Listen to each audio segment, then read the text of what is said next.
자, 오늘 우리가 읽은 말씀은요, 사사기의 말씀이에요. 자, 오늘 배경이 되는 이 사사기의 특징이 있어요. 여러분, 사사기의 특징. 자, 우리 PPT 화면을 보면서 우리 같이 살펴보도록 하겠습니다. 사사기의 특징은 여러분, 이스라엘이 범죄를 저질러요. 네, 앞에 보이시죠? 두 번째가 나왔네요. 예, 이스라엘이 범죄를 지어요. 그러면 사사 시대 때는 이스라엘이 범죄를 지으면은 하나님이 심판하십니다. 예, 그럼 심판이 임하면은 백성들이 고통스러울 거 아니에요. 그래서 백성들이 심판이 임하면 강구하기 시작해요. 예, 살려달라고 이렇게 강구하는 거예요. 자, 그러면 하나님께서 이 강구를 들으시고 은혜를 베푸셔서 사사를 보내셔서 구원해 주세요. 사사를 통한 구원이 임합니다. 자, 그러면은 마지막으로 평안이 찾아와요. 자, 그럼 그 다음에 뭔지 아세요? 예, 다시 범죄하는 거예요. 다시 처음으로 돌아가는 거예요. 이렇게 사사 시대는 사이클이 있는데 맨 위부터 타락, 심판, 강구, 구원, 평화, 이 사이클이 계속해서 반복되는 시대가 이 사사기 시대입니다. 자, 오늘 본문에도 보면요, 이 사이클이 반복되는 것을 우리가 볼 수 있습니다.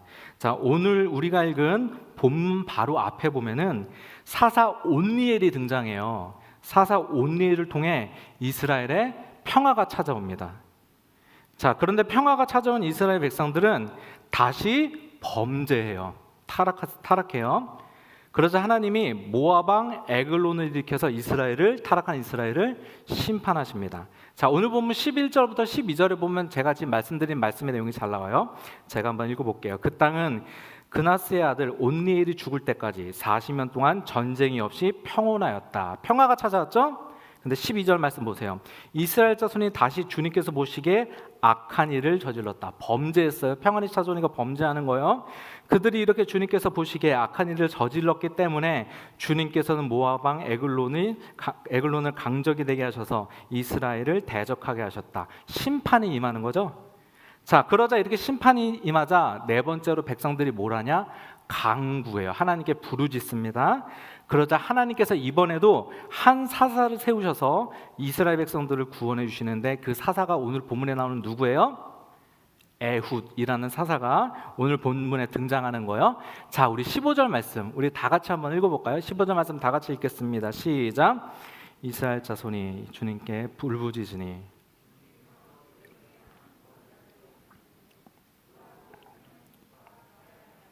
왼손잡이 에훗이다. 자, 에훗을 소개하는데 지금 에훗을 그냥 에훗이다 이렇게 말하지 않고 에훗이 어떤 사람인가를 지금 수식하고 있어요. 여러분, 이게 성경에서 강조하는 거예요. 우리가 성경 읽을 때 물론 여러분들이 그냥 묵상하는 대로 감동되는 대로 성경을 읽으셔도 되지만 조금 성경을 좀 더 깊이 보고 싶으면은 성경이 무엇을 강조하나 이거를 찾아볼 줄 알아야 돼요. 여기 만약에 제가 여기 이성현 목사님이 계신데 제가 만약에 여러분에게 이성현 목사님을 소개할 때 여기 이성현 목사님이십니다. 이러면 될 걸. 만약에 제가 키가 180이 넘는 이성현 목사님입니다. 이렇게 말한다면은 제가 무슨 말을 하고 싶은 거예요? 이성현 목사님이라는 것들을 말하고 싶지만 저는 이성현 목사님은 키가 큰 사람입니다. 이걸 강조하는 거죠. 전달하고 싶은 것이 있단 말이에요. 여러분, 성경도 똑같아요. 성경 저자가 강조하는 것을 찾는 게 중요해요. 성경이 무엇을 강조하나. 지금 보세요.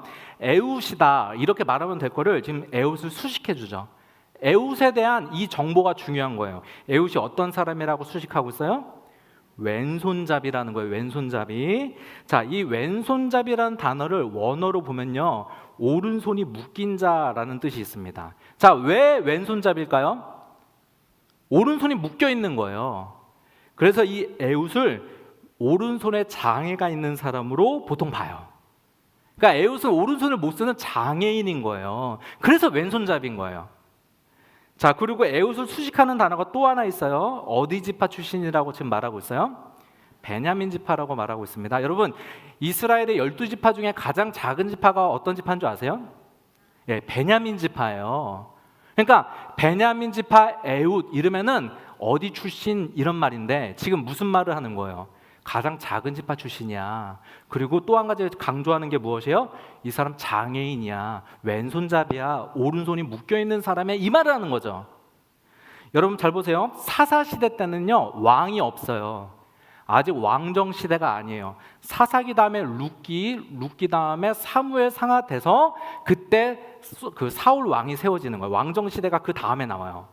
그래서 사사시대 때는 사사가 완전한 왕은 아니지만 민족의 지도자 같은 역할을 하는 거예요. 왕 같은 역할을. 근데 여러분 구원자로 세워진 사사가, 왕과 같은 역할을 하는 사사가, 하나님이 그런 사람을 세우셨는데 그 사람이 지금 어떤 사람이에요? 가장 작은 지파 출신의 또 오른손에 장애를 가지고 있는 연약한 사람을 하나님이 지도자로 세웠다는 것입니다. 여러분 하나님이 어떤 사람 쓰실까요? 여러분 하나님이 어떤 사람 선택하실까요? 여러분 하나님이 꼭 잘난 사람, 똑똑한 사람, 세상 사람들이 보기에 좋은 조건을 가진 사람들만 사용하실까요? 그렇지 않습니다. 하나님은 연약하고 부족해 보이는 사람, 세상적 기준을 봤을 때 쓰임받을 수 없을 것 같은 사람도 하나님이 들어서 사용하시는 하나님이신 줄 믿습니다. 여러분 성경에 보면요 많은 사람들이 잘난 사람만 쓰임받은 게 아니에요. 여러분 잘 아는 다윗이 왕이 되기 전에, 여러분 왕이 될 것이라고 기름 부음 받기 전에 다윗을 뭐라고 표현했냐면요 막내 다윗이라고 표현했어요. 그럼 막내라는 단어가요 원어로 보면은 보잘것없는 사람이라는 의미가 있어요. 그러니까 이 막내라고 이렇게 말을 하는 그 소개를 그 다윗의 아버지 이새가 표현하거든요. 그러니까 아버지가 보기에도 이 다윗은 보잘것없는 사람이에요. 심지어 어느 정도냐, 사무엘 선지자가 이새의 집에 왕이 될 사람이 있다고 해서 찾아왔어요. 근데 첫째부터 다 봤는데 하나님이 아니라는 거예요. 첫째는 봤을 때 사무엘조차도 야, 이 사람은 정말 하나님의 마음에 합한 사람이다, 완벽해요. 사무엘이 보기에도 괜찮은 사람이에요. 왕이 될 만한 사람이에요. 근데 하나님이 아니라는 거예요. 다 봤는데 아니라는 거예요. 분명히 이새의 아들 중에 왕이 있다고 하는데 다 아니에요. 그래서 물어보죠. 여기 더 아들이 있느냐? 그랬더니 막내가 한 명 더 있는데 보잘것없는 사람입니다. 다윗은 볼품없는 사람입니다. 저 들판에 나가서 양을 치고 있습니다라고 말해요. 그러니까 여러분 아버지 이새가 보기에도 다윗은 절대로 왕이 될 만한 사람처럼 보이지 않았던 거예요. 그렇게 보잘것없는 볼품없는 사람이었던 거예요. 그런데 하나님은 그런 다윗에게 기름 부으시고 하나님의 마음에 합한 자로 하나님이 쓰신 줄 믿습니다. 여러분 실제로 에훗이 어떻게 쓰임 받는지 한번 볼까요? 오늘 이것을 말씀을 나누기 원해요. 에훗이 에글론 왕에게 나가는데요, 에훗이 왕에게 이렇게 말합니다. 19절 말씀에 보면요, 에훗이 그 적국의 왕에게 하는 말이에요. 그러나 에훗 자신은 길갈 근처 돌 우상들이 있는 곳에서 되돌아와 에글론에게 이렇게 말했습니다. 임금님, 제가 은밀히 드릴 말씀이 있습니다 하고 아뢰었다. 왕이 모시고 섰던 부하들에게 물러가라고 명령하자 그들은 모두 물러갔다. 자, 이게 무슨 말이냐? 지금 에훗이 왕에게, 적의 왕이에요. 왕이요, 내가 왕에게 단둘이 은밀하게 드릴 말씀이 있습니다 하니까 왕이 신하들을 다 내보낸 거예요. 그리고 1대1로 지금 대면하는 거예요. 여러분 좀 이상한 장면이에요. 여러분 적이잖아요. 근데 1대1로 대면하면 어떻게 해요? 암살당할 수도 있잖아요, 왕이. 20절 말씀 볼까요? 20절에 이렇게 표현합니다. 20절에 보니까요, 에훗이 왕에게 다가갔을 때 마침 왕은 시원한 그의 집 다락방에 홀로 앉아 있었다. 혼자 있는 거예요. 호위하는 사람들 다, 신하들 다 내보낸 거예요. 여러분 왜 그렇게 했을까요? 이 에글론의 왕이 왜 이렇게 했을까요? 에훗이 어떤 사람이에요? 장애인이잖아요. 오른손에 장애를 가지고 있는 사람이잖아요. 그러니까 얕잡아 보는 거예요. 이놈이 해봤자 어쩔 수 없다고 생각을 하는 거예요. 결국 어떻게 되죠? 21절 말씀 계속해서 볼까요? 21절 말씀에 보니까요, 그때 에훗은 왼손으로 오른쪽 허벅지에서 칼을 뽑아 왕의 배를 찔렀다. 1대1로 있을 때 에훗이 왕을 죽여버립니다. 자, 여러분 잘 보세요. 하나님의 에훗에 무엇을 사용하셨죠? 에훗의 오른손에 장애를 가지고 있는 것을 사용하셨죠? 만약에 에훗에게 오른손에 장애가 있지 않았다면 이런 상황이 오지 않았겠죠. 하나님의 에훗의 연약함을 사용하셨죠. 여러분 어떻게 보면 에훗은 오른손에 장애를 가지고 살아가는 자신의 인생을 원망했을 수도 있습니다. 그러나 하나님은 그의 연약함과 그의 약점과 상처를 통해 민족을 구원하는 하나님의 놀라운 일을 이루어 가시더라는 것입니다. 여러분 어떠신가요? 여러분 어떤 연약함이 있으신가요? 여러분 상처 있으신가요? 나에게 일어나서는 안 되는 일이 여러분 경험하셨나요? 여러분 가난하신가요? 여러분 혹시 어떤 질병이 있으신가요? 여러분 나의 부족함과 연약함도 하나님의 손에 맡기면 하나님의 놀라운 일을 이루시는 하나님의 도구가 되는 줄 믿습니다. 예전에 김동호 목사님이 쓰신 날기새라는 책을 읽었어요. 이 책은 이 김동호 목사님이 암에 걸린 이후에 날마다 기막힌 새벽이라는 유튜브 방송을 하셨는데 그 내용을 책으로 내신 거예요. 자, 그 책에 보면은 마지막에 이런 내용이 있습니다. 한 번은 김동호 목사님의 자녀가 목사님에게 편지를 썼다는 거예요. 그 내용이 다음과 같습니다. 아버지, 저는 40대가 아버지 목회의 전성기인 줄 알았습니다. 왜냐하면 김동호 목사님이 40대 때 생사를 건 목회 계획이라고 해서 교회 주인이 철저히 하나님이 되시게 하기 원하는 그런 개혁을 일으키려고 했거든요. 그런데 편지가 이어져요. 그러나 아니었습니다. 아버지의 전성기는 50대였습니다. 왜냐하면 목사님이 50대 때 한참 잘 나가던 그 동안교회를 담임 목사직을 내려놓고 높은 뜻 숭의교회를 개척했어요. 그리고 정말 하나님이 주인인 교회를 정말 실험했거든요. 정말 그런 교회를 만들어 갔거든요. 그런데 그 다음에 보니까요. 그러나 50대도 전성기가 아니었습니다. 이제 보니 60대가 전성기이십니다. 왜냐하면은 교회의 주인이 하나님이 되기 애썼는데 나중에 보니까 가장 위험한 사람이 자기 자신이더래요. 그래서 교회 안에서 김동호 목사 제거하기를 60대에 하셨거든요. 그래서 조기 은퇴를 하고 나중에 교회를 4개로 분립시켰어요. 그리고 여러 가지 사회 봉사 사역 같은 것들을 감당하게 되었습니다. 그리고 편지의 마지막 내용이 무엇이냐? 아버지 70대가 기대됩니다. 이렇게 자녀가 아버지 목사님에게 편지를 썼다는 거예요. 그리고 70대가 되자 하나님이 목사님에게 암을 걸리게 하셨습니다. 암으로 고통당하는 중 하나님이 목사님에게 주신 말씀이 있는데 그것은 바로 내 백성을 위로하라 라는 말씀이었다는 거예요. 그래서 암 환자들을 위한 사역을 시작했다는 것이에요. 그게 바로 날기새, 날마다 기막힌 새벽이라는 유튜브 방송 사역이었어요. 이제부터 제가 다음 김동호 목사님이 쓰신 글을 그대로 읽어드릴게요. 앞에 자막으로도 있습니다. 암 환자와 가족도 하나님에게는 내 새끼, 내 자식, 내 새끼다. 그 분들을 위로하는 일은 같은 환자로서 투병하고 있는 내가 할 수 있는 일이고 해야만 하는 일이다. 매일 새벽 6시 기도회를 열고 하루 5만 명 희망 접속. 하나님이 내게 맡겨주신 마지막 사역이라고 생각하고 죽는 날까지 계속할 것이다.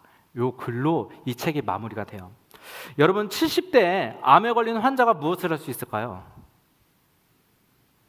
하나님이 이런 분도 쓰실 수 있나요? 그러나 하나님은 목사님에게 암을 주시고 그렇게 연약한 상태인 그런 목사님을 통해 많은 암 환자를 위로하는 사역을 하게 하셨다는 거예요. 여러분 우리가 꼭 성공해야만 쓰임 받나요? 여러분 우리가 나중에 성공해야만 하나님께 쓰임 받는 거예요?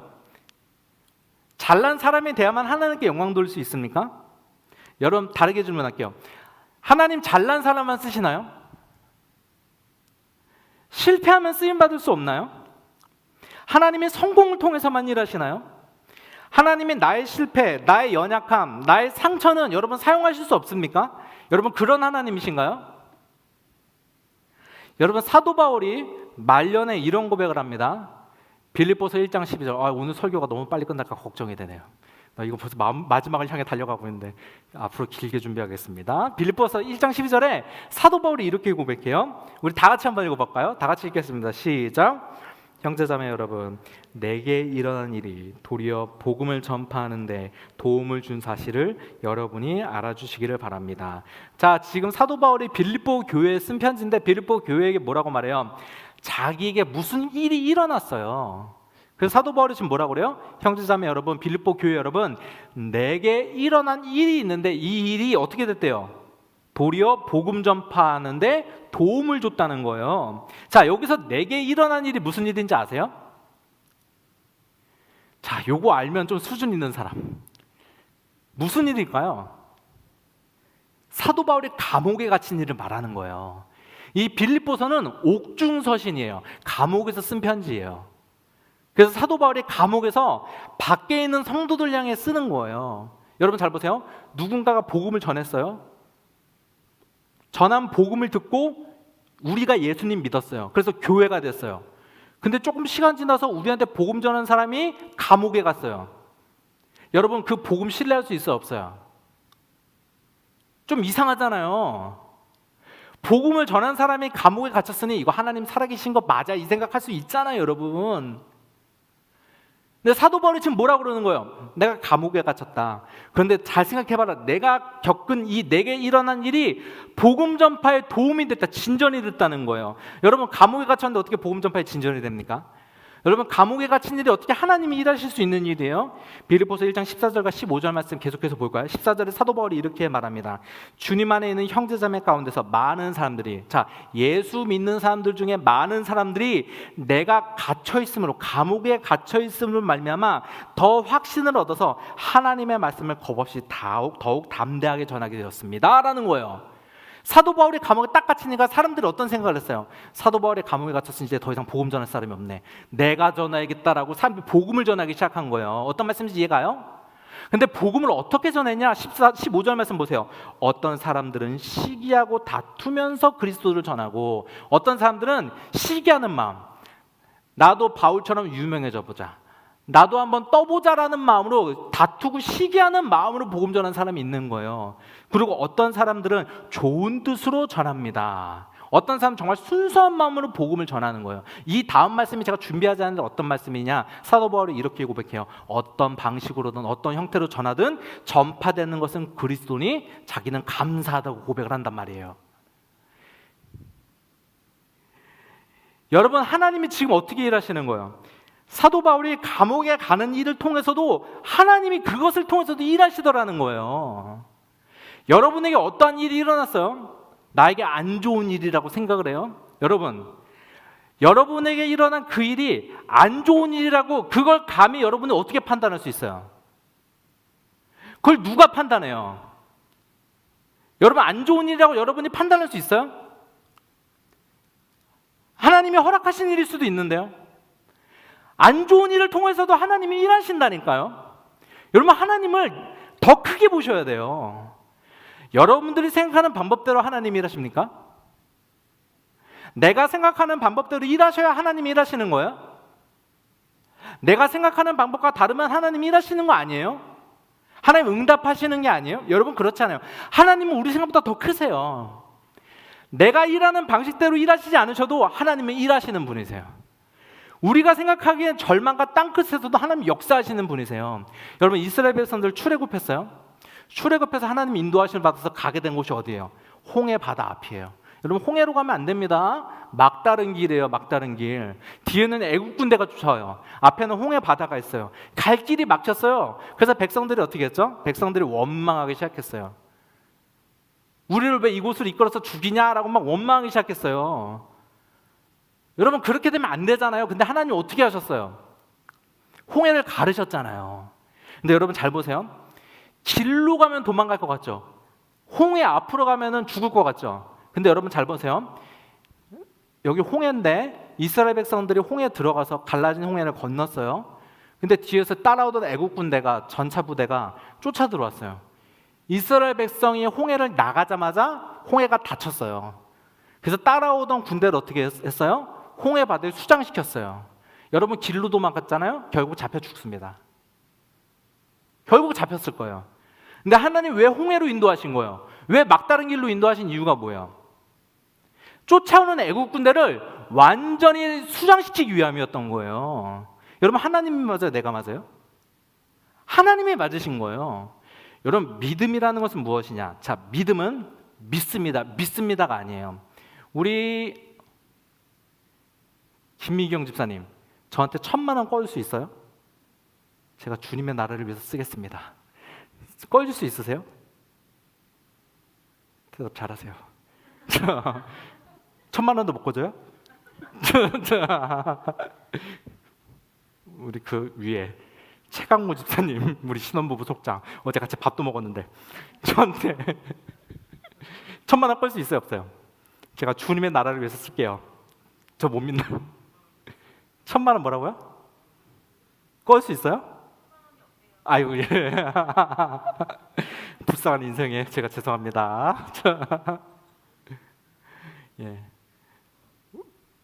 우리 김민영 집사님 오늘 밤에 여기 저 12시에 만날 수 있어요? 나올 수 있어요? 저하고 만나서 잠깐 강원도에 갈 일이 있는데 저 믿으시죠? 나오실래요? 안 나오실래요?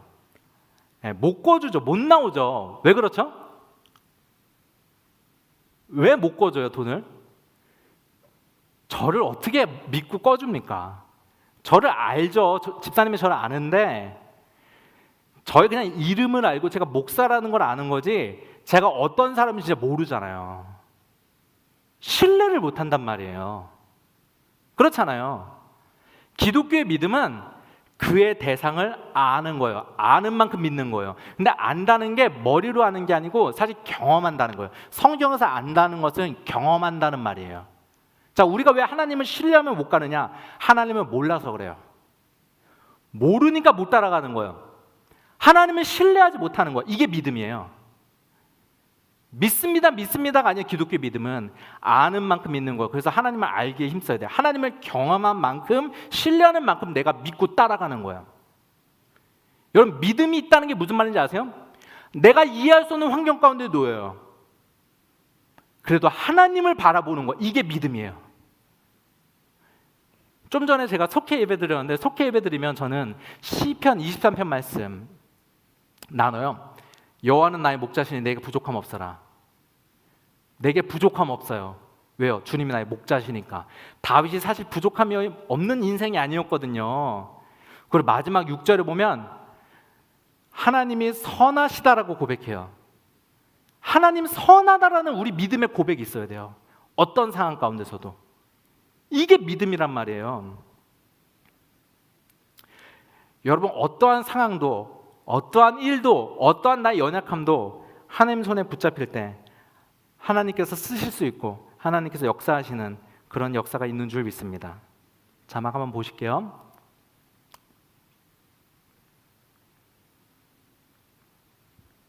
자막이 꺼졌네요. 제가 원고를 읽어드릴게요. 여러분, 우리는 우리의 실패와 연약함도 하나님이 사용할 수 있다는 믿음을 가지고 우리 인생을 해석해야 됩니다. 여러분, 어려운 일 생겼다고 낙심하지 마세요. 여러분, 안 좋은 일 있다고 여러분 절망하지 마세요. 여러분에게 어떠한 부족함과 연약함이 있다고 쓰임받을 수 없다고 생각하지 마세요. 이 시간 여러분의 연약함을 하나님께 맡기시기 바랍니다. 그럴 때 하나님의 여러분의 연약함을 통해서도 놀랍게 일하시는 그런 주님이 되신 줄 믿습니다. 이 시간